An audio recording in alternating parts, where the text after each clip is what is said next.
Shalom.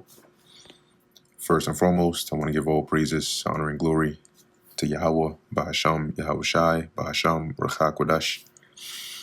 Double honors to the elders and the apostles of Great Millstone, and peace and blessings to the elect. And today we're going to go into the book of Luke, the first chapter.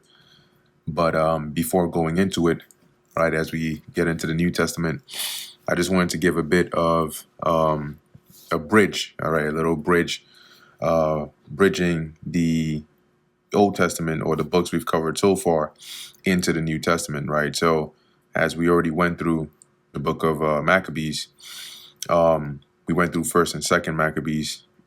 Now there is a third Maccabees, which is also history, more history prior to the revolt, right, of the Hasmonean dynasty. So the history of third Maccabees is more a prelude, right, before the events in first and second Maccabees. So maybe if the Spirit permits, at some point I might go into that. But when we get to the New Testament, right, so we know that in the Old Testament, I believe we get as far as to, with the exception of books like Daniel, which go into the prophecies of the kingdoms to come. In terms of the actual real-time events, I believe in the Old Testament we get as far as the Persian or the Achaemenid Empire, right, with Esther, okay, which is Xerxes, and then the book of you have the time of Ezra and Nehemiah, right, which is dealing with Artaxerxes, a Persian king. And as we go from there, you enter the intertestamental period with the Greeks, right? Alexander the Greek, taking over, then his generals, leading up to the history of the Maccabees, to the time of Antiochus Epiphanes, and so on. So at that point, right, which is where we'll continue from, you had getting to the latter ends, right, before that time of Yahushua coming on the scene, the Romans, okay, were already, established as a power at the time, as we saw even at little pockets in time during the Maccabean period, that they would intervene here and there, right? So they were already established. I believe they had now become a republic, right? So they were there. And on the other hand, you had here the Hasmonean dynasty, right? So after the time of Judas Maccabees and his brethren, you had Simon, which was one of the brothers, who eventually established, right, what we have here is the Hasmonean dynasty, where we as Israelites, right, we got to basically live and sort of rule amongst ourselves semi-autonomously for a period of time. Okay, and as we're about to read here, this continues until the Romans actually come and then eventually turn the region of Judea, or create the province of Judea, because it's a combination of Samaria, Galilee, and so on and so forth, and then fully subject our region, right, under the Romans. Okay, and that's what creates the setting for the New Testament, which is why when you go into the New Testament, the power or the dominant world power are the Romans.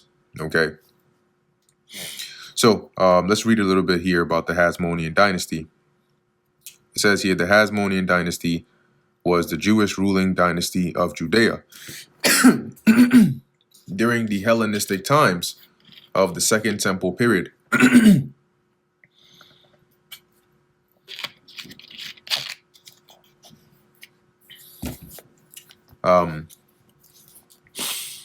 From 141 BC to 37 BC. Between 141 and 116 BC, the dynasty ruled Judea semi-autonomously within the Seleucid Empire. So to be fully autonomous means like you're completely ruling by yourself, right? No external factors or control or interference. Semi-autonomously meaning that we were still technically to some degree subject to the Seleucid Empire, but we had a good amount of freedom and range to rule as we desired. And from roughly 110 BC, with the empire disintegrating, gained further autonomy, meaning when the Seleucid Empire started to break down, we gained further autonomy and expanded into the neighboring regions of Perea, Samaria, Idumea, Galilee, and Iturea. The Hasmonean rulers took the Greek title Basileus, meaning king, and the kingdom attained regional power status for several decades. Forces of the Roman Republic intervened in the Hasmonean Civil War in 63 BC.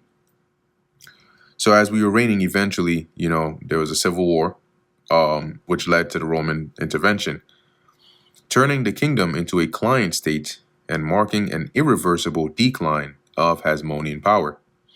Herod the Great displaced the last reigning Hasmonean client ruler in 37 BC. Simon Thassi established the dynasty in 141 BC, being one of the brothers of the, Judas and Eleazar, right, and John, and so on. 2 decades after his brother Judah Maccabee had defeated the Seleucid army during the Maccabean revolt of 167 to 160 BC. According to 1st Maccabees and 2nd Maccabees and the first book of the Jewish War by historian Josephus, the Seleucid king Antiochus IV Epiphanes moved to assert strict control over the Seleucid satrapy of Coele Syria. A satrapy is like one of the regions under the control of like an empire or a kingdom. And Phoenicia, after his successful invasion of Ptolemaic Egypt, was turned back by the intervention of the Roman Republic. Yeah, because Antiochus wanted to completely take over Egypt, but Rome had interest in Egypt, right? They got a lot of grain for their population from Egypt, and they couldn't afford to have any disruptions over there. So when the Ptolemies at the time, or Ptolemy at the time, appealed for help from Rome, they quickly, came to his aid. He sacked Jerusalem, being Antiochus, and its temple, suppressing Jewish and Samaritan religious and cultural observances. And I mentioned Samaritan here because remember when you go back to the time of the Persians, after, not the Persians, the Assyrians, after they had deported the northern kingdom out of their land, they installed heathens into the land. And eventually those heathens started to pick up our practices because their heathenistic activities were causing them to be slain by lions sent by the Lord. So they picked up our practices, even had their own temple and so on. But nonetheless, that didn't make them Israelites. They just started to think that they were, even though a good majority of them knew that they weren't actual Israelites, they were still, getting into those practices, right? So it mentions, just because it mentions Samaritans over there. It says, and imposed Hellenistic practices. The steady collapse of the Seleucid Empire under attacks from the rising powers of the Roman Republic, which is on their west, and the Parthian Empire, which is on their east, allowed Judea to remain some autonomy. However, in 63 BC, the kingdom was invaded by the Roman Republic, broken up and set up as a Roman client state. And that was the end of our autonomy. Hyrcanus II and Aristobulus II, Simon's great-grandsons, became pawns in a proxy war between Julius Caesar and Pompey. So at this time, when the Romans came and took over us, Pompey, you had what was known as the first triumvirate, right, with Julius Caesar, Pompey, and Crassus. Now, Julius eventually became the dictator, and then he was assassinated. But they were in an alliance, right, him, Pompey, and Crassus, but eventually it fell apart, and there was this back and forth with Julius and Pompey, hence it's mentioned here.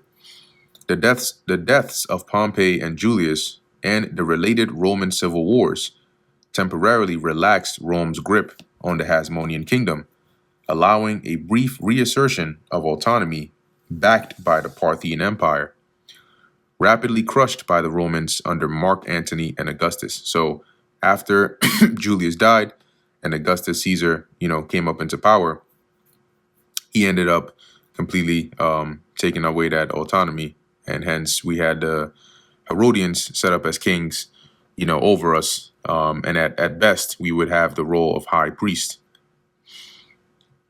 The Hasmonean dynasty had survived for 103 years before yielding to the Herodian dynasty in 37 BC.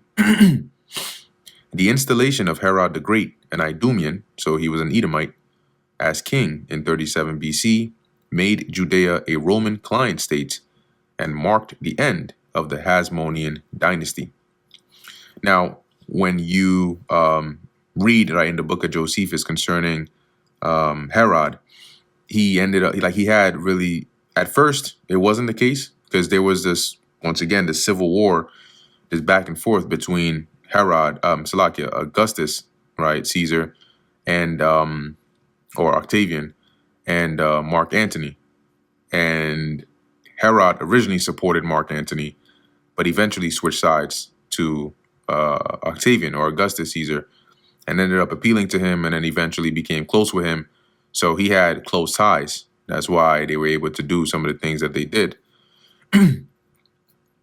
So even then, Herod tried to bolster the legitimacy of his reign by marrying a Hasmonean princess, Miriamne, and planning to throw or to drown the last male Hasmonean heir at his Jericho palace.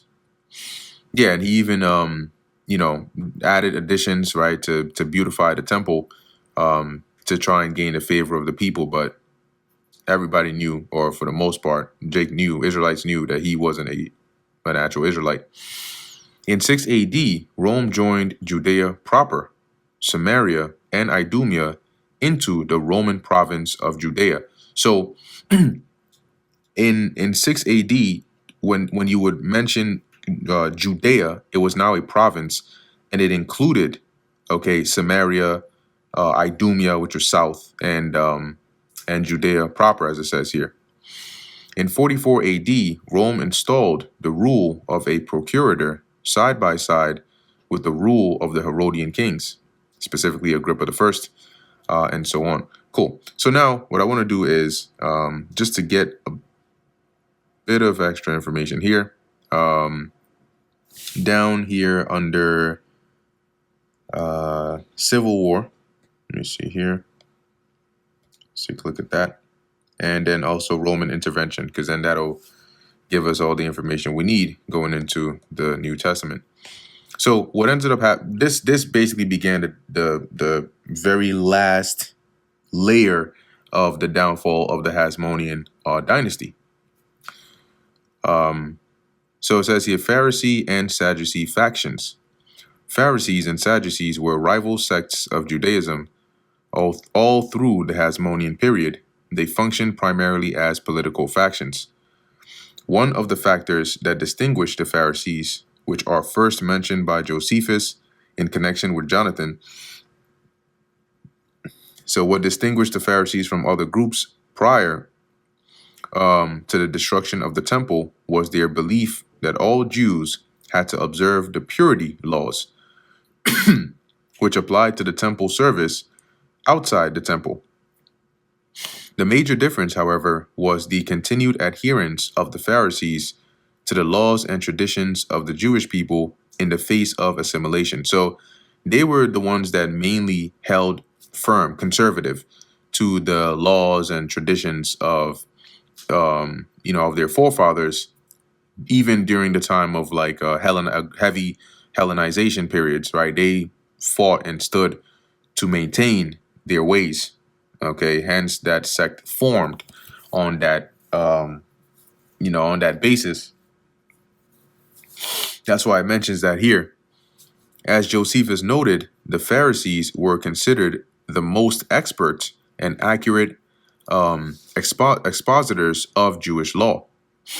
Later texts, such as the Mishnah and the Talmud, record a record of rulings ascribed to the Pharisees concerning sacrifices and other ritual practices in the temple towards criminal law and governance. The influence of the Pharisees over the lives of the common people remained strong, and their rulings on Jewish law were deemed authoritative by many. Although these texts were written long after these periods, many scholars believe that they are fairly reliable they are a fairly reliable account of history during the Second Temple period. Although the Pharisees had opposed the wars of expansion of the Hasmoneans, right? Because eventually, under the reign of certain of the Hasmonean kings, we ended up, it's going to go into it here, right? But we ended up expanding our territory and actually, gaining that rule. In fact, if I was to, which I'm going to do, let's type this in here. Hasmonean kingdom.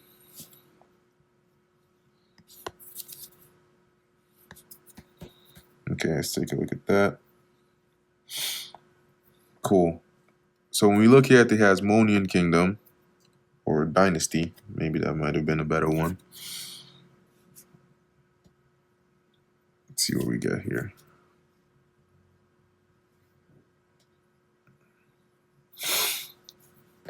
Yeah, I'm seeing if I can find a really decent one, at least. Let's see here. Okay, this isn't too bad. But as you can see here, this wasn't, exclusive to just Jerusalem or that core middle area, right? During the Hasmonean dynasty, we were actually able to expand, further, including Samaria and Idumea and all the way up north to Galilee. Okay, so here it says here, although the Pharisees had opposed the wars of expansion of the Hasmoneans and the forced conversion of the Idumeans, so I think that was under John Hyrcanus. I forget if it was the second or the first, but probably the first, forcefully converting Idumeans, which are Edomites, to our ways, or, the practices of Judaism, as you could say. So it says here, the political rift. He also did other things that some people might not widely agree upon, but you can read about John Hyrcanus and find out what those are. The political rift between them became wider when Pharisees demanded that the Hasmonean king, Alexander Jannaeus, choose between being king and being high priest. In response, the king openly sided with the Sadducees by adopting their rights in the temple. So because he didn't like the fact that the Pharisees were like, you can't be both king and priest, you have to choose one, he decided to go with the Sadducees and go with what, the way they thought it best to, run things instead. His actions caused a riot in the in the temple and led to a brief civil war that ended with a bloody repression of the Pharisees. Although at his deathbed, the king called for a reconciliation between the two parties. However, Alexander was succeeded by his widow, Salome Alexandra, who Josephus attests as having been very favorably inclined toward the Pharisees. So she basically, started to reign after the death of her husband. She was more biased towards the Pharisees. Her brother, believe that should be Simon, but anyway, says Shimon ben Shetach, being a leader or a leading Pharisee himself. So there you go, makes sense. Tremendously increased their political influence under her reign, especially in the institution known as the Sanhedrin. And the Sanhedrin was basically like the court, a high power judges court, something like that for Israel. So they would make certain decisions, to condemn or judge certain matters. War of Secession between Hyrcanus II and Aristobulus. So the sons now, right? And it seems here that they might have maybe been too young at the time. But anyway, the sons of Alexander Jannaeus, right, being Hyrcanus II and Aristobulus II here, they end up getting into a civil war. And this is what leads to Rome making their way in there, intervening, and then eventually just completely subjugating us. Upon her death, her elder son, Hyrcanus II, sought Pharisee support, and her younger son, Aristobulus II, sought the support of the Sadducees. So you can see the back and forth between the Pharisees and the Sadducees wasn't something that just began in the book of Matthew or Luke or John. Hyrcanus had scarcely reigned 3 months when his younger brother Aristobulus rose in rebellion. The conflict between them only ended when the Roman general Pompey captured Jerusalem in 63 BC and inaugurated the Roman period of Jewish history. So basically, that began that heavy presence of Rome in our history. According to Josephus, now Hyrcanus was heir to the kingdom, and to him did his mother commit it before she died. But Aristobulus was superior to him in power and magnanimity, meaning more benevolent, like people liked him more. And when there was a battle between them to decide the dispute about the kingdom near Jericho, the greatest part deserted Hyrcanus and went over to Aristobulus. And it was also through Hyrcanus II that Antipater the Idumean basically crept his way up in there and set up a route for his sons, all right, and his descendants, Herod and so on, to get into those positions of kingship over us. Hyrcanus then took refuge in the citadel of Jerusalem, but the eventual capture of the temple by Aristobulus II compelled him to surrender. A peace was concluded according to the terms of which Hyrcanus was to renounce the throne and the office of high priest, but was to retain the revenues of his previous role, as Josephus states. So he would still get the benefits, and stuff, to still live good, but he just wouldn't have the title or the authority of king and high priest.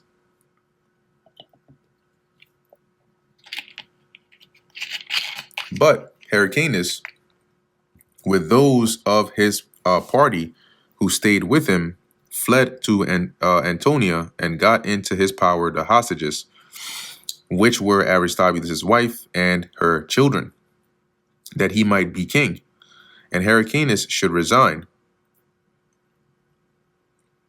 but retain all the rest of his dignities. Let's see where we at with it. Oh, Slakia. No, I think I missed a part. It says here that he might persevere. So Hyrcanus thought by taking Aristobulus' family hostage, he could get the upper hand.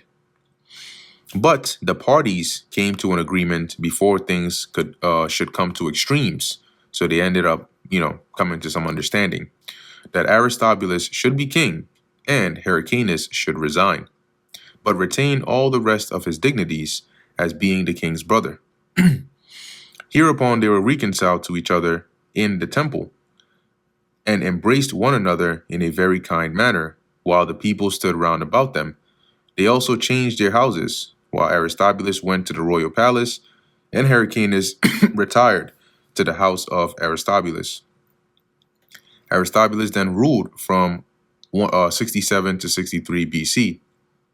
From 63 to 40 BC, the official government, by this time, reduced to a protectorate of Rome, basically a client kingdom under the jurisdiction of Rome, as described below, was back in the hands of Hyrcanus II as high priest and ethnarch, although effective power was in the hands of his advisor, Antipater the Idumean.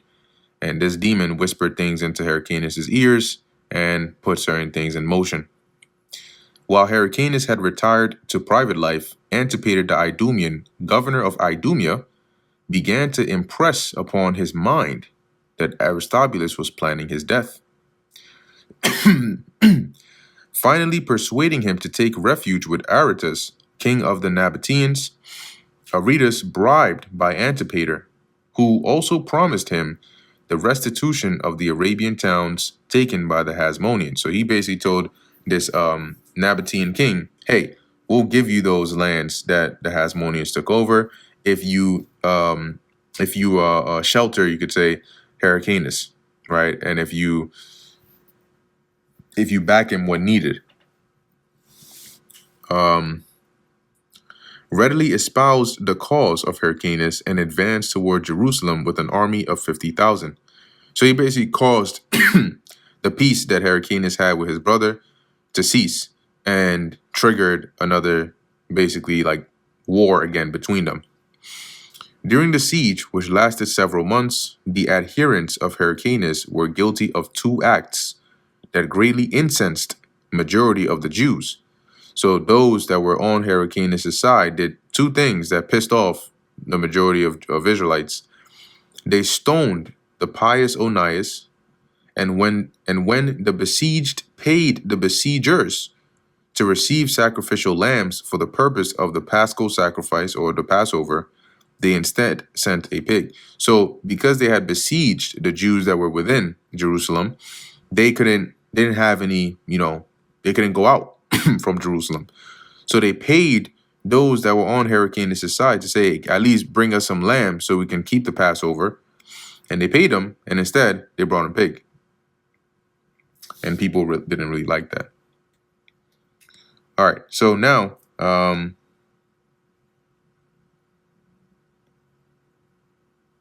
let's see here. Yeah, so now how does Rome get up in here, right? So it says here, Roman intervention, Pompey the Great. While this civil war was going on, the Roman general Marcus Aemilius Scaurus went to Syria to take possession of the kingdom of the Seleucids in the name of Gnaeus Pompeius Magnus. Each of the brothers appealed to him through gifts and promises. Scaurus, moved by a gift of 400 talents, decided in favor of Aristobulus. Aridus was ordered to withdraw his army from Judea, and while retreating, suffered a crushing defeat at the hands of Aristobulus himself. But the situation changed when Pompey, who had been awarded the title Conqueror of Asia due to his decisive victories in Asia Minor over Pontus and the Seleucid Empire, came to Syria, having decided to bring Judea under the rule of the Romans. So he came there, he said, look, y'all gonna stop all this, all right? Because at this point, nobody's having this. We gonna take it over. The two brothers, as well as the third party, which, weary of Hasmonean quarrels, desired the extinction of the dynasty, sent delegates to Pompey, who delayed the decision and eventually, in spite of Aristobulus's gift of a golden vine valued at 500 talents, decided that Hyrcanus II would have made a more acceptable ward of Rome than his brother. So they said, look, we would rather have Hyrcanus II in authority here instead of Aristobulus. Aristobulus fathomed the designs of Pompey and assembled his armies, but Pompey was able to defeat him multiple times and capture his cities. So he entrenched himself in the fortress of Alexandrium. Soon realizing the futility of resistance, however, he surrendered at the first summons of the Romans. He realized, yeah, there's no point in what you're doing. You're not gonna win against them. So he ended up surrendering and decided to deliver Jerusalem to them. Despite this, the patriots were not willing to open their gates to the Romans, and a siege ensued, which ended in the capture of the city. So there was a siege of Jerusalem, not the one in 70 AD, but this was when Pompey first came in there to basically take them over. It says here, Pompey entered the Holy of Holies. This was only the second time that someone had dared to penetrate into this sacred spot, because only the high priests were allowed to go in there. Judea had to pay tribute to Rome and was placed under the supervision of the Roman governor of Syria.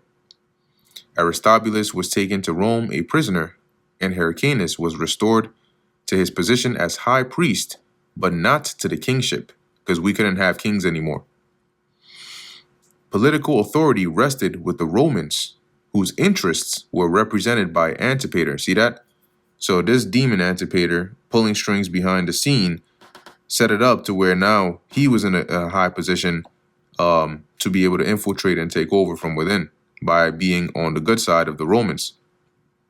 This factually ended the Hasmonean rule of the area and Jewish independence, and hence we end up as subjects of the Romans.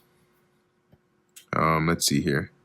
It says here in 55 or 57 to 55 BC, Aulus Gabinius, proconsul of Syria, split the former Hasmonean kingdom into Galilee, Samaria, and Judea, with 5 districts of legal and religious councils known as Sanhedrin.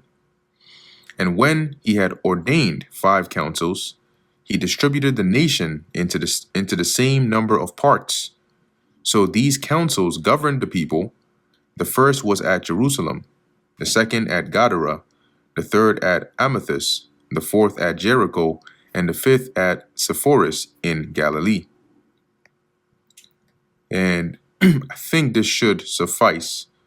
Let me just quickly skim through here and see if there's anything else that's important to mention.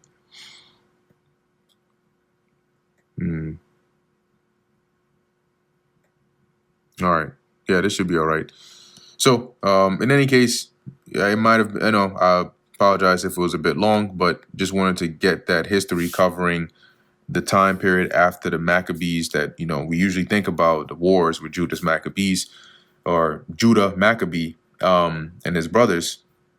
But this is what transpires after, leading to how we have the Herodians. You can read more about them in power over us, how the Romans are over there. So you don't just teleport from the Old Testament to the New Testament and then boom, all of a sudden the Romans are in power and it's like, oh shoot, what happened here? So now going back into the book of Luke, the first chapter, this is, as we know, the book of Luke is written after the fact, right? And Luke gathers information, as best he can to report as factually as he can on the events that took place. Hence, we have the writings today. But the events that Luke describes and the time period of that happening is after the events that we just read here, right? So Pompey captures Jerusalem. Eventually, Pompey dies. Julius also dies. His son Augustus, or his adopted son Augustus or Octavian, becomes the new Caesar. And hence, this is the time period in which we are in. So this is the book of Luke, chapter 1, verse 1. For as much as many have taken in hand to set forth in order a declaration of those things which are most surely believed among us,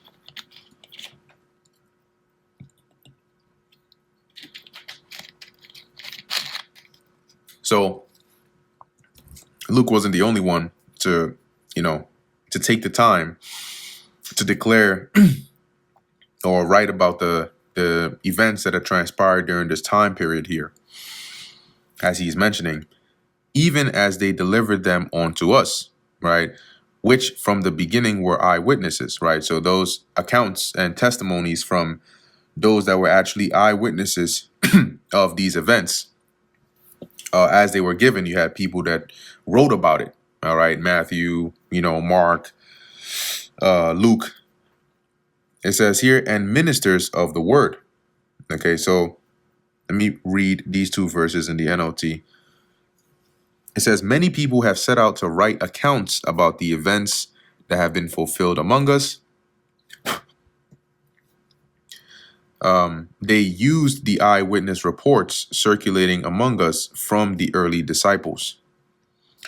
It seemed good to me also, having had perfect understanding of all things from the very first, to write unto thee in order, most excellent Theophilus, right? So Luke is saying here, having gathered all the information from beginning to end, having had a good understanding of all the things that transpired, he is now writing here to Theophilus. Now, there are, when you look it up, in terms of who Theophilus actually is, right, there are a few claims, right? One being that Theophilus was an actual person, right? Somebody maybe of a high rank or something of that sort that Luke was writing to. Another one is that Theophilus represented the body of believers, right? As the name or the word Theophilus means lover of God, right? Theo or Theos, which goes back to God. And Philus or Philus goes back to love. Okay, Philo. So, nonetheless, we have the account here, and that's what's important. Verse 4, that thou mightest know the certainty of those things wherein thou hast been instructed. There was in the days of Herod This being Herod the Great, the one who we know, the one who most people think about when you hear the name Herod for killing the babies and trying to find the Messiah. That Herod. King of Judea, a certain priest named Zacharias of the course of Abiah, and his wife was of the daughters of Aaron, and her name was Elizabeth. So you had Zechariah, who was a priest, his wife Elizabeth, they were both Levites. And when it says here, he was of the course of Abiah, this is going back to the time of King David, right? As King David basically divided the priestly courses, right? Their responsibilities into different courses per different families. And I believe that's in First Chronicles, the 24th chapter. So you can read that and it'll go into how he divided that, different roles and so on amongst the sons of Aaron. So Zechariah's turn to serve in the temple, it'll tell us what his role, his job was, but it was his turn basically. Verse 6, and they were both religious, or Salakia, righteous before God, walking in all the commandments and ordinances of the Lord blameless. And they had no child, because that Elizabeth was barren, so she couldn't have children. Her womb was closed. She couldn't get pregnant. And they both were now well stricken in years. So they were pretty old, likely past the prime time of having children. You know, women, they tell you when you get past a certain age, it gets dangerous to have children. And then eventually you get to a certain point where you just can't have children, right? Biologically, they'll say it's impossible. But, you know, we've seen accounts where we've read about accounts where the Lord has opened up a woman's womb. But in any case, verse 8. And it came to pass that while he executed the priest's office before God in the order of his course, according to the custom of the priest's office, his lot was to burn incense when he went into the temple of the Lord. So, as we know, right, pursuant to what's written in the Torah, the temple had within it, right, in the holy place, you had the altar of incense. Right, and the altar of incense was where you would burn incense upon. Okay, that is the altar that Aaron's two sons, Nadab and Abihu, offered up strange fire, and then the Lord slew them for it. So Zechariah's job was to burn incense there, and that was his lot. Right, verse 9. According to the custom of the priest's office, his lot was to burn incense when he went into the temple of the Lord. And the whole multitude of the people were praying without at the time of incense. And I believe it's in the book of Revelation, the 8th chapter, where it talks about how there's an angel that comes to take the prayers of the saints with the incense up to the Lord. Okay, and I think it's, let's see here. Let's check Revelation 8.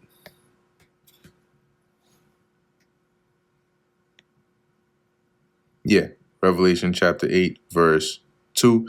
And I saw the seven angels which stood before God, and to them were given seven trumpets. And another angel came and stood at the altar, having a golden censer, and there was given unto him much incense, that he should offer it with the prayers of all saints upon the golden altar which was before the throne. Yeah, it says here, and the smoke of the incense which came up to the prayers of the saints ascended up before God out of the angel's hand. So, just going into that, right, as just a visual that John saw, concerning how our prayers are actually presented before the Lord. So continuing here in the book of Luke, chapter 1, verse 11. And there appeared unto him an angel of the Lord, standing on the right side of the altar of incense. See, so as he's either in the process of or about to offer these incense on the altar, the angel of the Lord appears next to him. When Zacharias saw him, he was troubled, and fear fell upon him. So you can imagine he was probably startled, right? His heart maybe skipped a beat or two.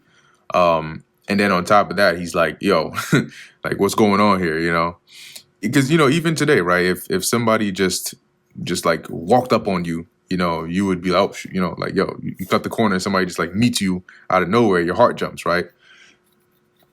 So it says here, but the angel said unto him, fear not, Zacharias, for thy prayer is heard, and thy wife Elizabeth shall bear thee a son, and thou shalt call his name John.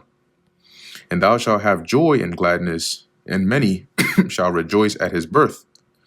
For he shall be great in the sight of the Lord, and shall drink neither wine nor strong drink, because basically he would be kind of like how you had Samson, right? One that is dedicated in the spirit already to the Lord. The angel was telling him here he couldn't drink wine, right, or any strong drink. And he shall be filled with the Holy Spirit even from his mother's womb. So before he was even born, the Lord put the Holy Spirit upon him. And many of the children of Israel shall he turn to the Lord their God. Okay, so by the preaching of John, he would basically turn the hearts or the mind of the people or the Israelites at his time, right, to be in a readiness of properly and correctly serving the Most High, right, serving the Most High how he wants to be served. And he shall go before him in the spirit and power of Elias. Now I'm actually going to read that first part in the NLT as well. It says, he will be a man with the spirit and power of Elijah. And the reason is because the spirit in John is the same spirit that was in Elijah, right? And as it mentions in the book of Malachi, that Elijah would be sent, right, again, to turn the hearts of the fathers to the children and so on. Well, the Lord sent him, right, at the time here that we're reading of here, right? So John the Baptist was Elijah coming back in the reincarnation. All right, that's why the angel said this. And it says here, to turn the hearts of the fathers to the children, and the disobedient to the wisdom of the just, to make ready a people prepared for the Lord. Now, what does it mean to turn the hearts of the fathers to the children? Okay, when you look into the word turn, okay, it says here, transitively to turn to the worship of the true God, right? To cause to return, to turn back to the love and obedience of God, right? To love, wisdom, and righteousness. So putting that together, if turning is to return or to bring back to the love and obedience of God, then basically what John would be doing, right? His job here would be to bring back the love and obedience of God that the fathers had, right? That the forefather Abraham, Isaac, and Jacob, all the righteous men of old, the love, obedience that they had for the Most High. John's role was to turn or to bring that back to the children, okay, or the Israelites at his time, since they didn't know how to perfectly follow the Lord, okay? So by John's teaching, and his ministry before Yahushua came, he would be bringing back or turning the hearts or the minds that were in the fathers, their forefathers, to serve the Most High, right, in righteousness and sincerity and spirit and in truth, to the children, that they may serve they may serve the Most High in that right and just way. Okay, because from the time of the Old Testament to this point in time, a lot had happened. And though we still had our laws, statutes, and commandments, a lot of our people were still lost. All right. They didn't have the fullness of the right way. There was still a lot of hypocrisy, even in attempts to be righteous. So it was needful that the Lord send one like John the Baptist, and then obviously Yahushua, to bring us back to the fullness of the ways of serving the Lord. But John's role was to be a forerunner, right, before the Lord. And that's why I mentioned here, and the disobedient to the wisdom of the just. Well, where would the wisdom of the just be? Because the just, in this case, would have lived before, right, and left behind that wisdom in the records and the scrolls and the writings we have. So he would teach them, right? Those that at this point, as it says, were disobedient or were without that way or that wisdom, he would teach that to them. And in doing so, to make ready a people prepared for the Lord. So he would prepare their minds, right, to for Yahweh Shai. And that's why when you read in the writings, it tells you that John, he mentioned that he would baptize with water, but the one that comes after him, which is greater, would baptize with the Holy Spirit. So that was his job. And this is what the angel was telling Zechariah. And Zacharias said unto the angel, whereby shall I know this? So how will I know that this is true? This is the case. For I am an old man, and my wife well stricken in years. So like we're like past the natural stage where you can have children. And here you are telling me that I'm going to have a child, and he's going to be doing this, that, and the third. And the angel answering said unto him, I am Gabriel that stand in the presence of God, and am sent to speak unto thee, and to show thee these glad tidings. And behold, thou shalt be dumb, and not be able to speak, until the day that these things shall be performed. Now, when it says dumb, it doesn't mean like somebody who is stupid. Dumb meaning in the sense that somebody that cannot speak. Okay, like somebody that's, you have those that are deaf, right? Deaf and dumb. So it says here, and not be able to speak until the day that these things shall be performed, because thou believest not my words, which shall be fulfilled in their season. So you wanted a sign? If you had just taken my word for it, then cool, everything would have been sweet. But you wanted a sign, so this is going to be a sign. Now you can't speak anymore until your son is born and these things come to pass, right? At his birth. Verse 21, and the people waited for Zacharias and marveled that he tarried so long in the temple. So remember, they were praying outside, right, in the court. And usually it wouldn't take this long to light the incense, right, upon the altar. So what's taking Zacharias so long? And so now they're like wondering, like, oh, is everything good? Like, it usually doesn't, like, what's going on? And when he came out, he could not speak unto them. And they perceived that he had seen a vision in the temple, for he beckoned unto them and remained speechless. So when you beckon to somebody, you like use your hands, right, to like sort of get your point across. But he wasn't able to speak to them, but he was able to signal to them, and they got the message. Oh, shoot, okay, he must have seen something while in the temple. And it came to pass that as soon as the days of his ministration were accomplished, he departed to his own house. So the time for him to burn those incense, and do that job, once it's like, you could say like shift was over, he went back home. And after those days, his wife Elizabeth conceived and hid herself 5 months, saying, thus saith the Lord, or thus hath the Lord dealt with me. So Elizabeth, the wife of Zechariah, eventually she became pregnant. And as it says, hid herself 5 months. So she basically secluded, she was out of the public eye for 5 months.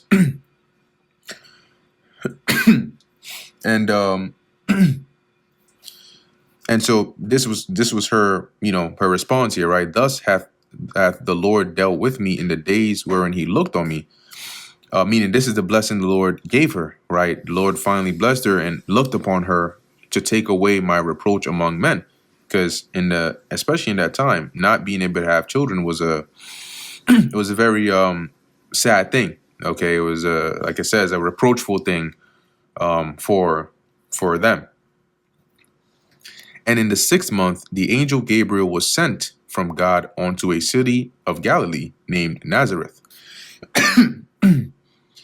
to a virgin espoused to a man whose name was Joseph, of the house of David, and the virgin's name was Mary. Now, when you go into the word for virgin here, I believe in the Greek is Parthenos. And it means here, right, a virgin, a marriageable maiden. Then you have the other definition, a woman who has never had sexual intercourse with a man, one's marriageable daughter.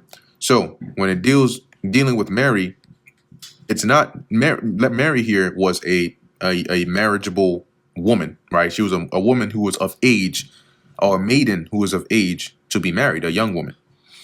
And the angel came in unto her and said, Hail, thou that art highly favored.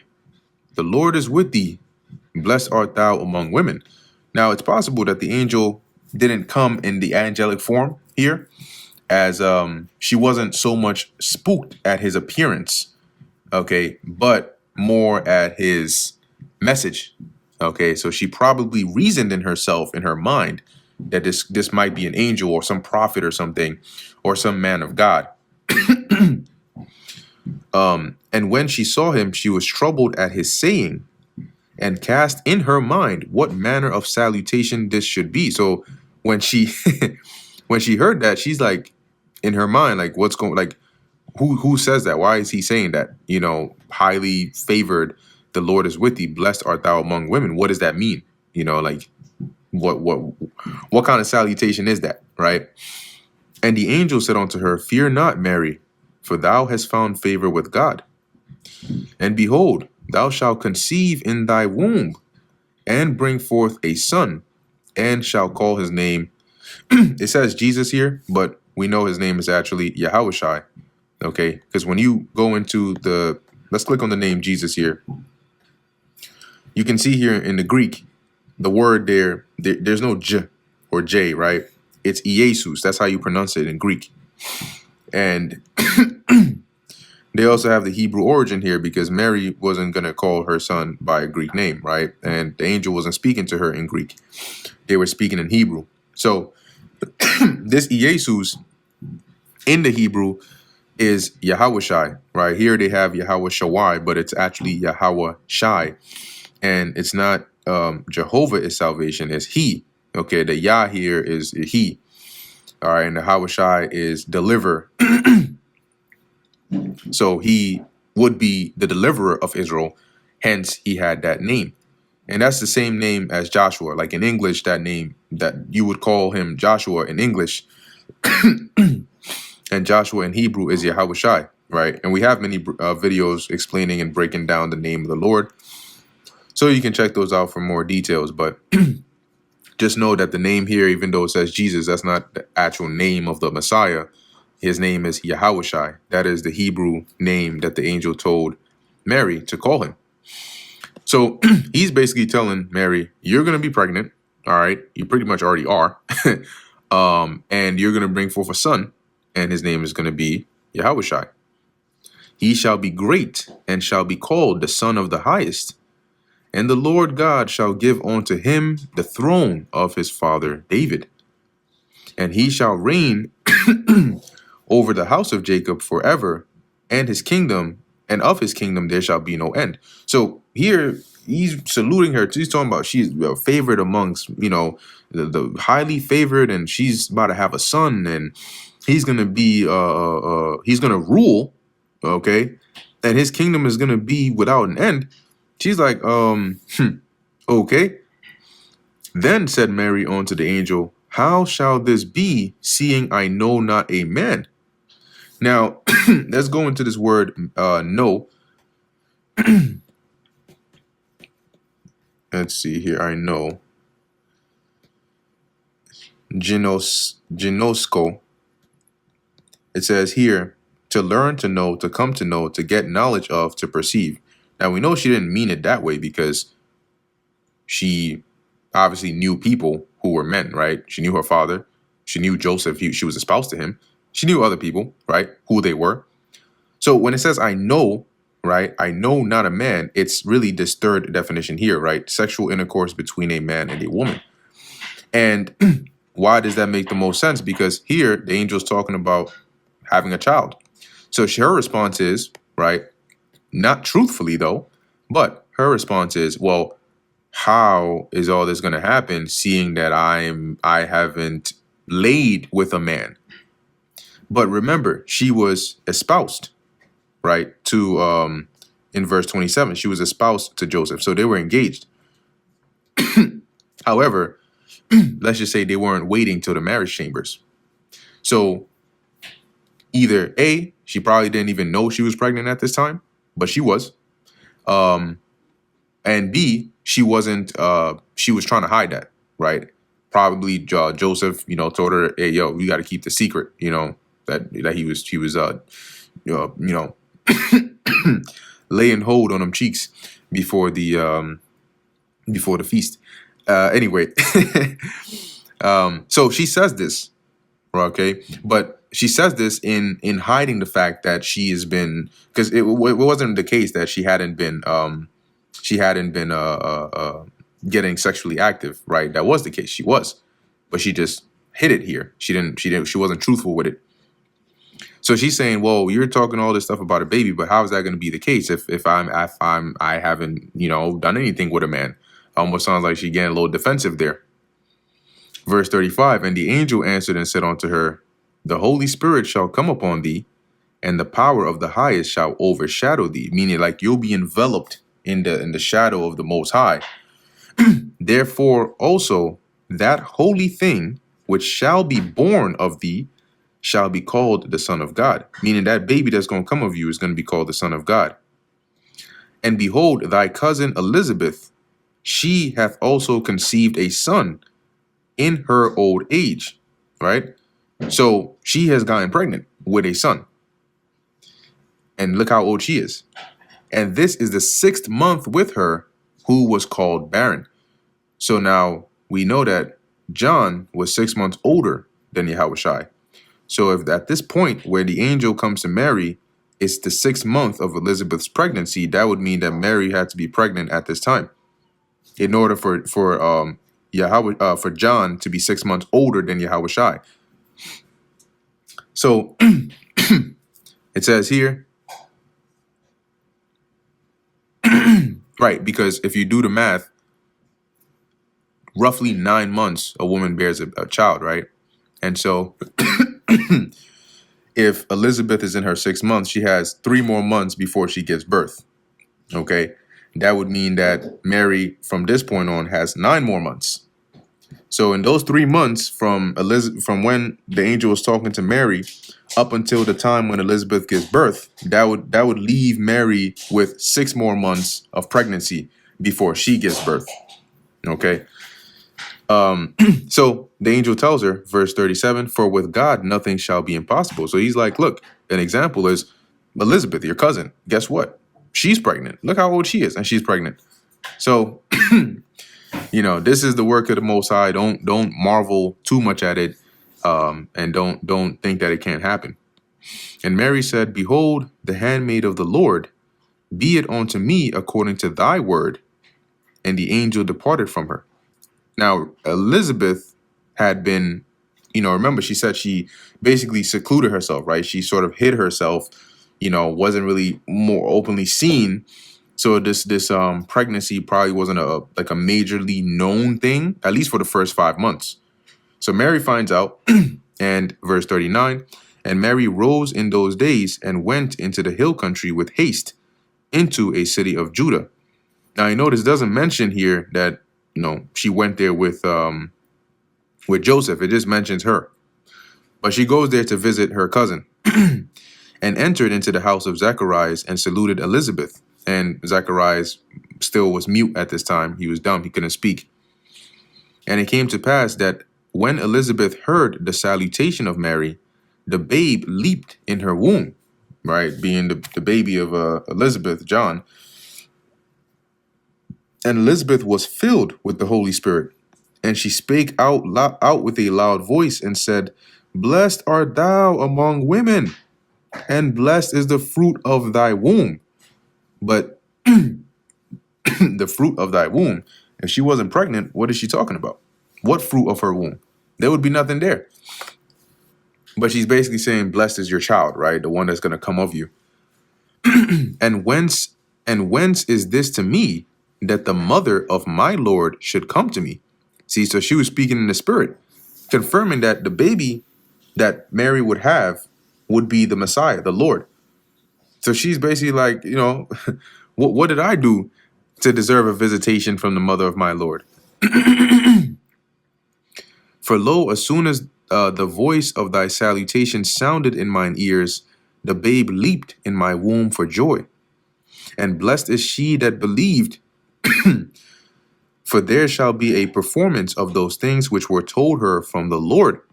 See? So Mary believed the things that the angel told her. And that's why Elizabeth is saying here, blessed are you for believing that, because it's going to happen. And Mary said, my soul doth magnify the Lord, and my spirit hath rejoiced in God my Savior. For he hath regarded the low estate of his handmaiden. For, behold, from henceforth all generations shall call me blessed. So she's happy. And she's saying, going forward, everybody's going to call her blessed, right? For being the mother of the Messiah. For he that is mighty hath done to me great things, and holy is his name. And his mercy is on them that fear him from generation to generation. He hath shewed strength with his arm, and he hath scattered the proud in the imagination of their hearts, right? And they're basically she's praising the Lord here, in that how he, with his mighty power, he shows forth his strength, and how he balance, right? Through balance, right? He raises up those that are low, exalts them, and brings down the proud that are on high. He hath put down the mighty from their seats, and exalted them of low degree. He hath filled the hungry with good things, and the rich he hath sent empty away. He hath holpen his servant Israel, in remembrance of his mercy, as he spake to our fathers, to Abraham, and to his seed forever. And Mary abode with her about 3 months, and returned to her own house. So now this would be the point of Elizabeth being about to give birth. Now Elizabeth's full time came that she should be delivered, and she brought forth a son. And her neighbors and her cousins heard how the Lord had shewed great mercy upon her, and they rejoiced with her, right? Because they all heard, like, what, Elizabeth, what? With her age? And she and she had a successful, pregnancy, and delivered a child and everything. So they were all so happy. And it came to pass that on the 8th day, they came to circumcise the child, which is in the law, and they called him Zacharias, after the name of his father. And his mother answered and said, not so, but he shall be called John. And they said unto her, there is none of thy kindred that is called by this name. There's nobody in your family called John. What are you talking about, John? And they made signs to his father how he would have him called, because his father couldn't speak. So they were like, what do you want to call your son? And he asked for a writing table, and wrote, saying, his name is John. And they marveled all. They were like, oh, wow, hey, oh, so what's going on here? John, well, it's your son. And his mouth was opened immediately, and his tongue loosened, and he spake and praised God. So now he was able to speak again, as the angel Gabriel had told him. And fear came on all that dwelt round about them. And all these sayings were noised abroad throughout all the hill country of Judea. Because they were all like, oh, shoot, like, he just spoke. he was mute or deaf, dumb for like, what, almost a year? And now he just spoke. Like, it was like, oh, shoot, like, what's going on here? And all they that heard him laid up in their hearts, saying, what manner of child shall this be? And the hand of the Lord was with him. Because they're like, yo, if even just at his birth alone, these are the circumstances of it, how great is this kid going to be?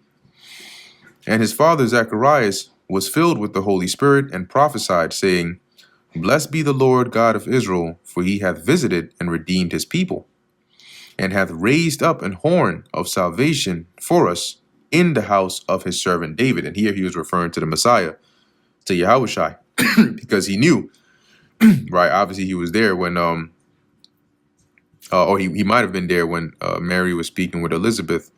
But when you go into that word horn, it says, a horn, since animals, especially bulls, defend themselves with their horns, the horn with the Hebrews and other nations is a symbol of strength and courage, and used as such in a variety of phrases. A mighty and valiant helper, the author of deliverance of the Messiah. So here that horn is referring to the Messiah. And he would be of the house of David because his father was of the house of David. And he spake by the as he spake by the mouth of his holy prophets, which have been since the world began, that we should be saved from our enemies and from the hand of all that hate us, to perform the mercy performed or promised to our fathers, and to remember his holy covenants. See, so when you read in the Old Testament, they prophesied, right, about Yahushua, a Messiah to come, and bringing peace, and basically delivering Israel. And Zechariah was praising the Lord to say, thanking the Lord for remembering Israel and bringing to pass, these things that he had spoken by the mouth of his prophets from the beginning. The oath which he sware to our father Abraham, that he would grant us or unto us, that we being delivered out of the hand of our enemies might serve him without fear, in holiness and righteousness before him all the days of our life. And that would be the peace of the kingdom, because then we would be able to enjoy and serve the Lord without oppression, without, the hand of our enemies upon us and any of that. And thou, so now he speaks concerning John, and thou, child, shalt be called the prophet of the highest, for thou shalt go before the face of the Lord to prepare his ways.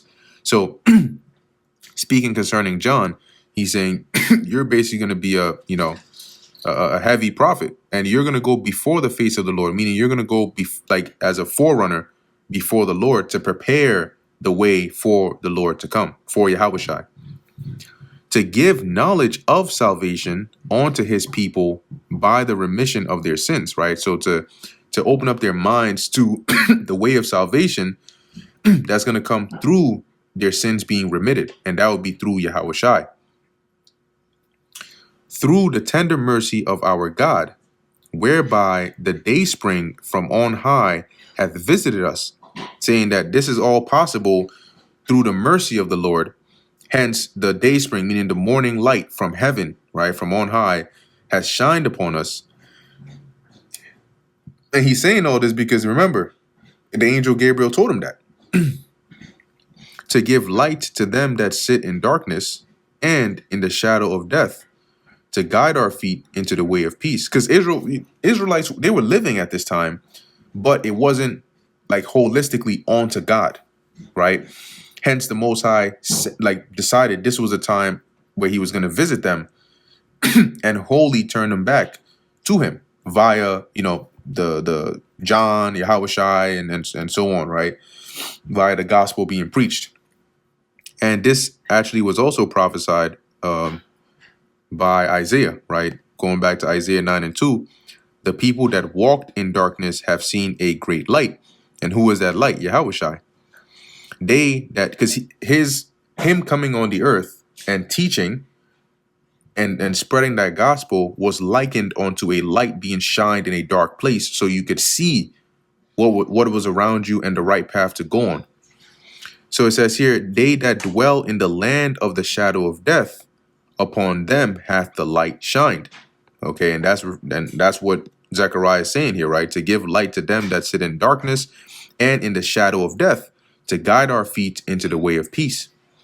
And the child grew and waxed strong in spirit, referring to John, and was in the deserts till the day of his showing unto Israel. And his showing was referring to his ministry, all right, until he began basically prophesying and teaching and so on. And that brings us to the end of the book of Luke, the first chapter. Lord willing, that was edifying to the elect. In closing, I want to give all praises, honor, and glory to Yahweh, Bahasham, Yahushai, Bahasham, Racha Kodash. And until next time, Shalom.